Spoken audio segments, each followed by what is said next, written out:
बाप और बेटे और रूह कुदस के नाम में आमीन। ये साल के दौरान 33वें एतवार की इबादत का पैगाम है।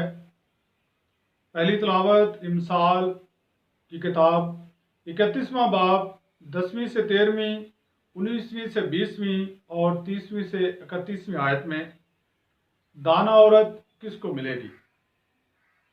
ज़बूर 127 में जमायती जवाब है, मुबारक है वो जो खुदावंद से डरते हैं।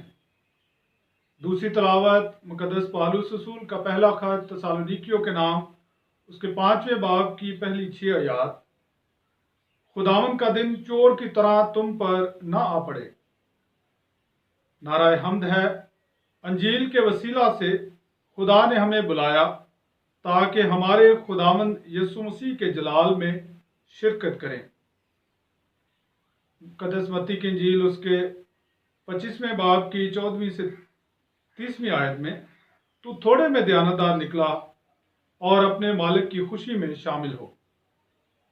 मेरे तो एक बार फिर खुदावंद यसु मसीह अपने ज़मीनी सफ़र के दौरान यरूशलेम में आखिरी हफ्ते के मंगल की उसी बहस में शामिल है जो हैकल की ड्यूटी में जारी रही, और इसमें खुदावंद यसु मसीह बहुत सारे सवालों का जवाब देते हैं और इन सवालों के जवाब के बाद खुदावंद यसु मसीह तालीम देते हैं तैयार रहने की, और तालीम देते हैं कि जो तैयार हैं वो खुदा की बादशाही का हिस्सा बनेंगे।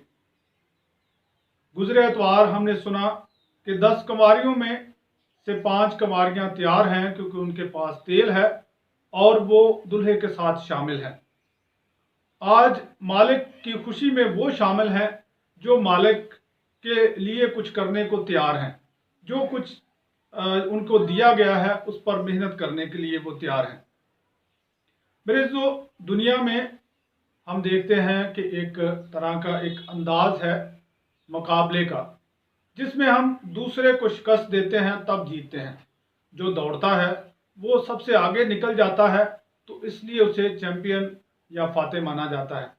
2 टीमें खेलती हैं तो उनमें से जो जीतती है, जो आगे निकलती है, वो जीती जाती है, और इसी तरह जो चैंपियन बनता है वो बहुत सारे लोगों को, दूसरों को शिकस्त देता है, फिर चैंपियन बनता है।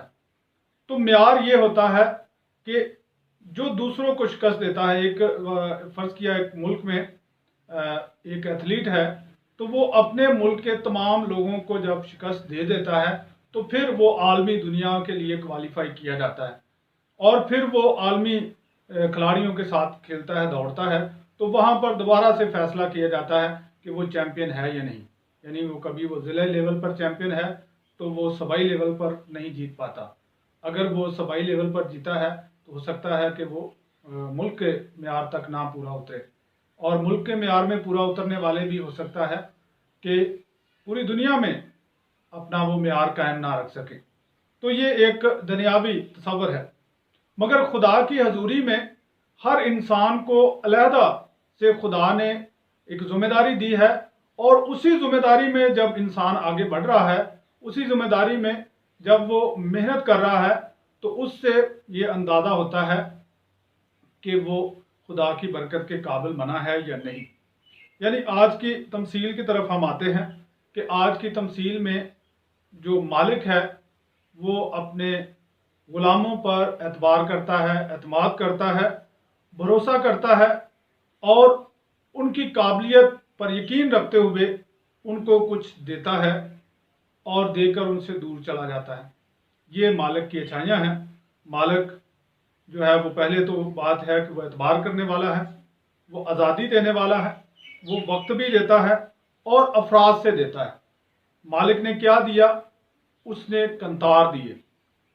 कंतार उस दौर में तोल के दी जाने वाली एक पैमाना है, जो चीज़ को तोल कर दिया जाता था, और कंतार 35 किलोग्राम के करीब या 50 पाउंड के करीब सोना, चांदी, पीतल वगैरह जो है वो दिया जाता, और दौलत के हिसाब से ये सोना और चांदी ही माना जाता था।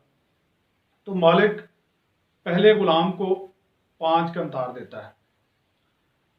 दूसरे गुलाम को उसकी लियाकत के मुताबिक, आज के इंजील मुकद्दस के मुताबिक 2 कंतार देता है, और तीसरे गुलाम को बुलाता है और उसे 1 कंतार देता है और देकर चला जाता है। ये जिम्मेदारी नहीं देता कि इस पर काम करना है या नहीं करना, ये नहीं कहता कि इसको बढ़ाना है या नहीं करना, ये उन पर फैसला छोड़कर वो चला जाता है। 2 गुलाम उसी वक्त वो कंतार लेते हैं और उस पर वो लेन देन शुरू करते हैं, कारोबार करते हैं, और कारोबार में वो उसको बढ़ाते बढ़ाते वो दुगना कर देते हैं। जो तीसरा गुलाम है उसकी सोच फर्क है। उसकी क्या सोच है? वो रिस्क नहीं लेना चाहता, वो किसी तरह का रिस्क नहीं अपने मालिक के खिलाफ लेना चाहता, क्योंकि वो मालिक को गलत तरीके से या फर्क तरीके से समझा है।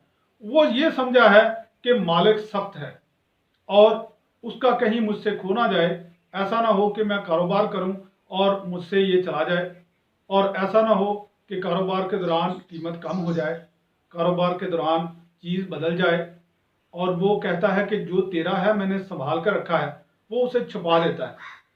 और यहाँ पर ही वो मालिक को गलत समझ लेता है और उसके तैयारी नहीं होती, उसको ये सज़ा मिलती है कि उसे बाहर के अंधेरे में शामिल किया गया है, डाला गया है।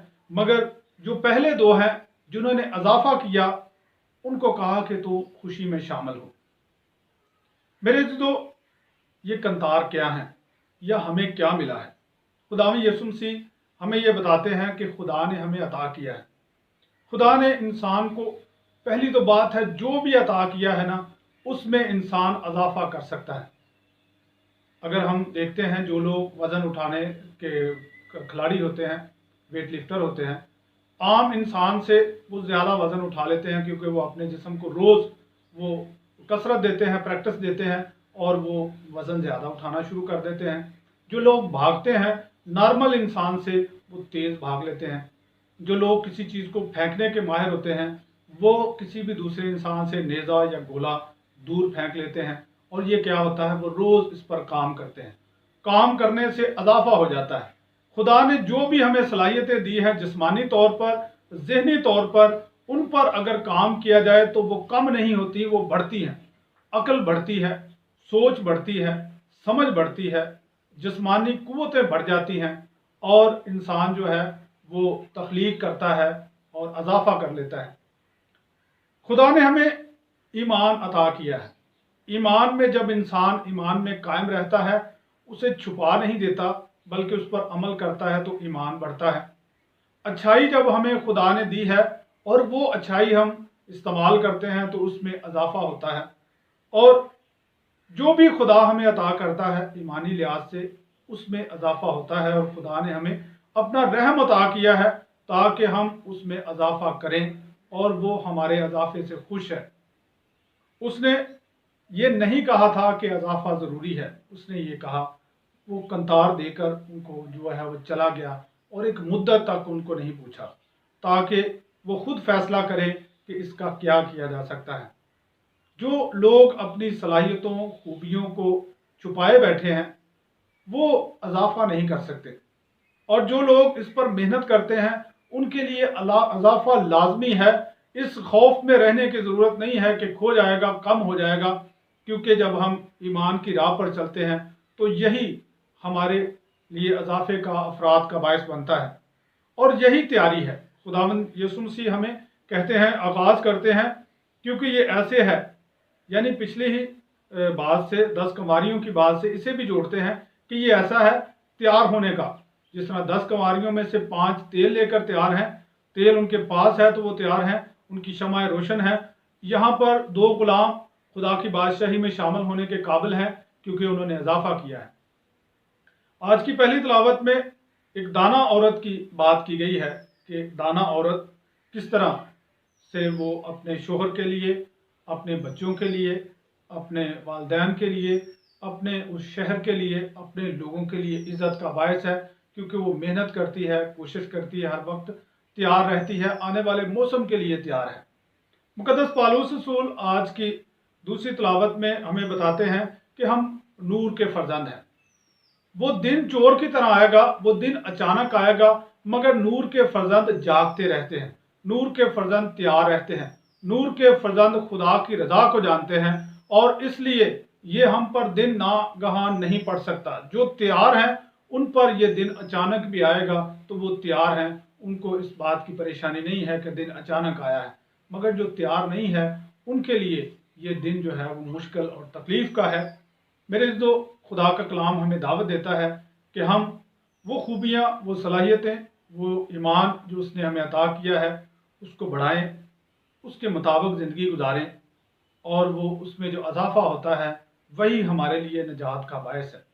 और अगर हम अपनी खूबियों को, अपनी अच्छाइयों को छुपाते हैं, खुद के बारे में जानते ही नहीं हैं, और अपने खुदा की रहमत पर यकीन नहीं रखते, उसकी सज़ा पर तवज्जो रखते हैं, तो फिर उस नकम्मे गुलाम की तरह जिसने छुपा कर वैसे का वैसा लुटा दिया, उसी तरह सज़ा पाएंगे। खुदावंद हमें ये फजल बख्शे कि हम खुदावंद यीशु मसीह की आमद सानी के लिए खुद को तैयार करें और उसकी रज़ा के मुताबिक ज़िंदगी गुजारें। मसीह हमारे खुदावंद के वसीला से आमीन। बाप और बेटे और रूह कुदस के नाम में आमीन।